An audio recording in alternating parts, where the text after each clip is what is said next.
La session parlementaire arrive aujourd'hui à son terme. Sur le plan législatif, quelques 36 textes ont pu franchir le cap du Parlement, dont seulement 2 propositions de loi, nous apprend le matin en première page.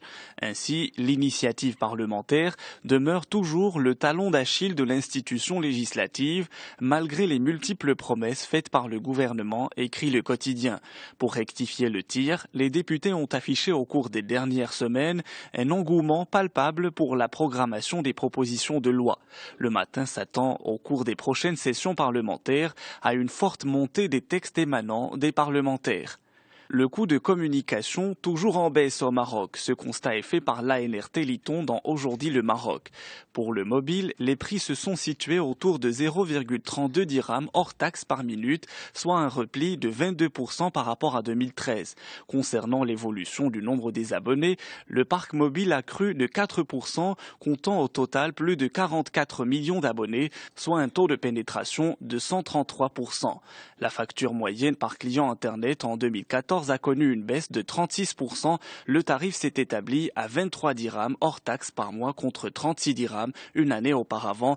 Le marché des télécoms compte au 4e trimestre 2014 près de 10 millions d'abonnés Internet avec un taux de pénétration de près de 30%, nous informent les Échos.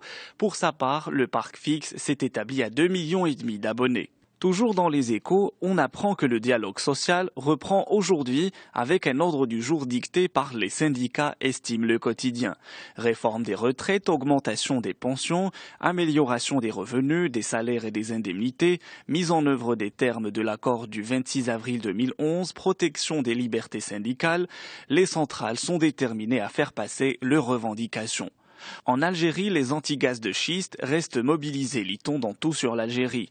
Les habitants de Ain Salah, opposés à l'exploitation du gaz non conventionnel, campent sur leur position au lendemain de la conférence de presse du PDG de Sonatrach. À bord de voitures, de camions et de bus, de nombreux manifestants se sont déplacés hier vers les forages tests situés à une 50aine de kilomètres de la ville. El Watan publie un reportage à Gour Mahmoud, à 35 kilomètres au sud de Ain Salah, où les gens craignent que la malédiction du gaz de schiste pollue les hommes et contamine la nappe phréatique.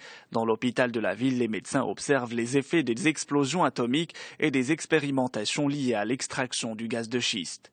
On reste en Algérie où le bras de fer entre syndicats et ministère de l'enseignement se poursuit.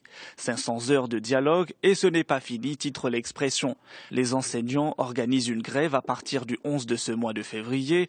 Je ne céderai pas à la pression, appuie la ministre de tutelle Nouria Benrabrit, rappelant que le dossier du statut de l'enseignant prendra au moins 5 ans. Le grand perdant dans ce bras de fer reste toujours l'élève. Wall Street Journal s'intéresse au rebond du prix du pétrole. Les cours du pétrole continuaient de grimper après avoir entamé un nouveau rebond jeudi dernier, mais les analystes peinent à trouver les raisons derrière cette nouvelle remontée des prix. Ce qui est sûr, retient le journal, c'est que les prix vont finir par monter, selon certains experts. Pas de désaccord affiché publiquement, en tout cas, entre Américains et Européens à l'occasion de la visite à la Maison-Blanche d'Angela Merkel. Barack Obama apporte son soutien à l'initiative diplomatique franco-allemande. Ce qui est moins clair, c'est ce qui se passerait en cas d'échec. Pour la première fois, le président américain évoque la possibilité de vente d'armes à l'Ukraine.